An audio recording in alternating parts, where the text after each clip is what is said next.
Akkam jirtu hordoftoota kabajamtoonni chaanaalii kana arras viidiyoo biraa tokko qabadhee walitti deebineeti jirra. Viidiyoon irraa kunis viidiyoo baay'ee bareedaa fi wanta isin fayyadu kan namoonni baay'een furmaata ittiin argatan kan ta'u jechuudha. Innis maali yoo jettan bilbila keenya irratti GB 100 karaa bilisa ta'een akkamitti arganna kan jedhuun isteeppii tokkoon isaa kan isinitti argisu jechuudha. Warrooti bilbilli isaanii istooreejiin isaanii jalaa dhumee rakkachaa jirtaniif furmaata guddaa kan ta'u jechuudha. Amma gara viidiyootti seenuudhaan tokkoon kana isinitti argisu ta'a. Sanaan dura ammoo warri chaanaalii kanaaf haaraa taatan chaanaalii kana subscribe godhuun dagatina. Egas viidiyoo yoo isinitti tole like godhuun dagatina. Hiriyoota keessaniifis share godhaa isiniin jecha. Amma kallattumaan gara viidiyootti galna. Jalqaba irratti bilbila keenya irratti banna jechuudha. Erga bilbila keenyatti seennee gara Play Store itti seenuudhaan appilikeeshinicha GB 100 bilbila keenya irratti nuuf kan nuuf daawunlood godhuu qabna jechuudha. Amma gara Play Store itti galla jechuudha. Erga gara Play Store itti gallee gubbaa isaa kanarratti Diigo jennee barreessine jechuudha maqaa appilikeeshinicha. Egas akkuma argitan jalqaba irratti nu dhufa Diigo. Egas search mallattoo search kanarratti kuna. Egas Diigo 100 GB cloud storage kan jedhu jira. Egas install ishee jettu kanarra yoo tuqnu kuno appilikeeshinichi kana fakkaata jechuudha. Rating isaa 4.4 rating qaba jechuudha. Kana jechuun nama 749 review godhee jira. Size isaa immoo size baay'ee muraasaadha. MB 20 qofa jechuudha. MB megabyte 20 qofa kun baay'ee xiqqaa jechuudha. Nama miiliyoona 10 oltu daawunlood godhee jira jechuudha appilikeeshiniin kun appilikeeshina baay'ee bareedaa GB 100 akkuma nuti appilikeeshina install gooneen kan nuuf kennu jechuudha. Tokkoon isaa kanaan isinitti argisu ta'a. Install kan jettu mallattoo kanarratti tuqna. Amma install godhuudhaaf jalqabaa jira jechuudha. Pending nu jechaa jira xiqqoo isheen kana. Interneetni keessan saffisa qabatanaan sakandii muraasa keessatti install godhuu danda'a jechuudha. Karaa salphaadhaan godhaa jira amma install godhee xumuree jira jechuudha. Open mallattoo jettu kanarratti kuna open isa yoo kanarratti kuna jechuudha. Amma kunoo gara appilikeeshinaatti seennee jira jechuudha. Yoo barbaanne appilikeeshina keessaa baanee appilikeeshinii keessa deemnes banuu dandeenya. Karaa kanaanis banuu dandeenya jechuudha. Amma iddoo jalqabaa kanarratti emailii fi passwordii itti galchuudhaan sign in godhuu dandeenya jechuudha. Yoo emailii fi passwordii qabaachuu qabna jechuudha dirqama. Warroottan kana hin qabneef ammoo kanaan dura akkamitti emailiin banamu kan jiru isinitti argisiisee jira YouTube kanarratti. Viidiyoo sana ilaaluu dandeessan akkamitti akka emailii banatan yookaan immoo sign in with Google email yookaan Gmail Googleedhaan Google accountidhaan seenuu dandeenya jechuudha. Ana fakkeenyaaf sign in with Google kan jiru kanaan seenee isinitti argisiisee jechuudha. Egas account kamiin seenuu barbaadda jees choose an account siin jedha.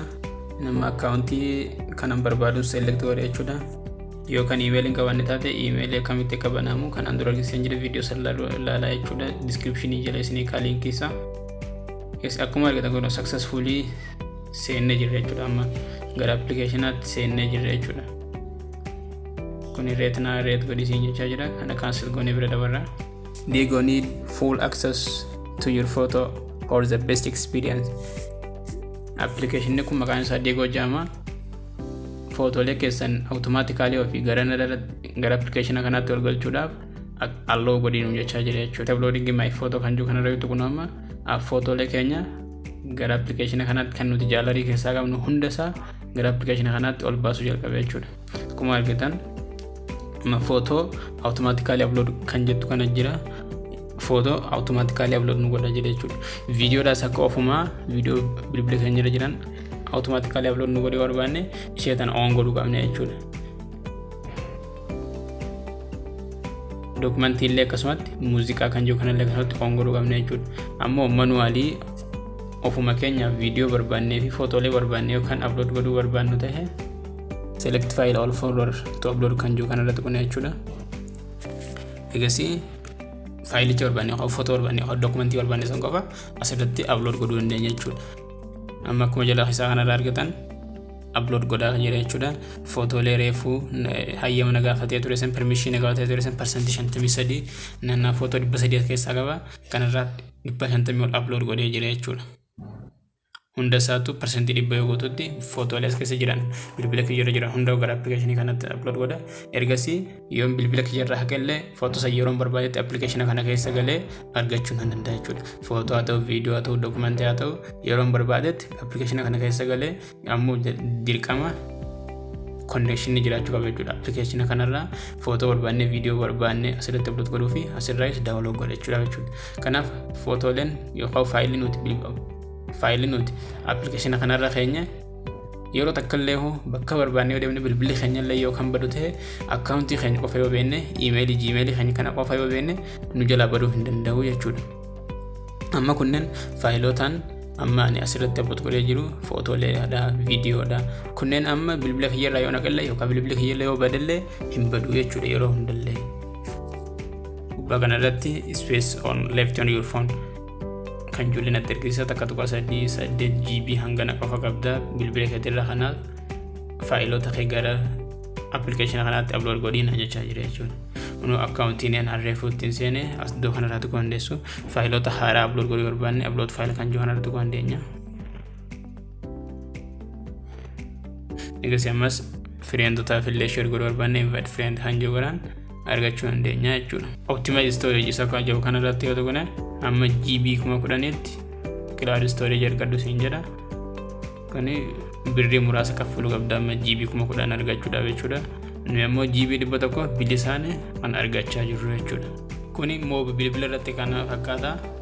Kompiitara irratti akkamitti amma yoo fakkeenyaaf kompiitara fayyadamaa jiraanne kompiitara keenya walitti hine footoolee nu asirratti upload goone kompiitara keenya irratti argachuu dandeenya. Ammas bilbila kompiitara keenya irraa faayilii yoo garanatti upload godhuu barbaanne akkam jalaan banne. Fakkeenyaaf kompiitara keenya yoo formaat ta'e faayiloonni achi keessa jiran akka hin banne barbaanne application kanarratti ol baasuu qabna jechuudha. Application kanaa fi kompiitara keenya bilbila keenya walitti hine faayilota application kanarra jiran bilbila keenya irraas kompiitara keenya irraas access godhuu dandeenya jechuudha. Amma gara kompiitaraatti seenuudhaan kompiitara irratti application kana akkamitti argachuu dandeenya, akkamitti itti fayyadamna kan jiru tokko isaa kan isin tirkisuu jechuudha. Amma gara kompiitaraatti deemuudhaan gara Chrome yookaan Firefoxitti seenuudhaan Diego free cloud storage jennee search goone jechuudha.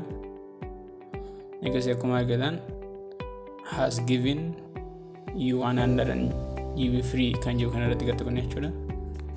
Ngasi gara natti fita gono gara website isaanii kanatti ngasi gubbaa kanarraa GB 103 bilisaan argaddaa nu jechaa jira. Akkuma reefu bilbila irratti isinitti argisiise iddoo kanarratti emailii fi password itti galchuudhaan seenna. Eegasi create account nuti amma create account qabna bilbila keenya irratti bannee jirra waan ta'eef sign in with Google kan jiru kanarratti kunet emailii reefu bilbila keenya irratti sign in goone saniin itti galchine jechuudha.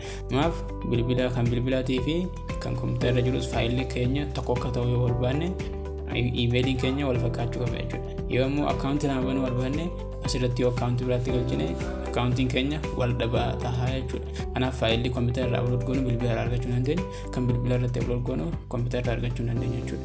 Yoo account tokko goone ammoo karaa salphaatiin argachuu dandeenya jechuudha. Faayila keenya bilbila irrattis kompiitara irrattis jechuudha. Kun amma website isaaniitti fayyadamuudhaan akkamitti faayila upload goonaa fi download goonaadha. Applicationas qaba mataa fi kan kompiitara jechuudha. Akkuma reefu kan bilbila qabusne application kan kompiitaraatis jira. Isas Dido window app jennee search goona. Ngasi gara jalaa kanarra gad deemneet Diego download kan jiru kana diego.in.softonic.com website kanarra download godhan jechuudha. Free download kan jiru kanarratti tukuna. Kanarratti free download kan jiru kan gara jalaa kana kanarratti tukuna. Kasi amma download godhuu jalqabaa jechuudha. Akkuma argitan download CPTN download godhee xumuree jira jechuudha. Yoo irratti gatuun application install godhuu jalqabaa jechuudha. Erga install goone emailii fi password kan gaafata. Isanitti galchuudhaan emailii keenya fi password keenya itti galchuudhaan yoo sign in with Google kan jira account jalqaba bilbila irratti create goone sanii seenuudhaan application keenya fi kompiitara keenya fi bilbila keenya walitti hidhuu dandeenya. Faayila keenya salphatti achirratti upload godhuu dandeenya, achirraa download godhuu dandeenya. Kana fakkaata viidiyoon irraaf isiniif qabadee dhufe waan hordoftaniif galatooma. Viidiyoo biraatiin amma walitti wal arginutti nagaatti.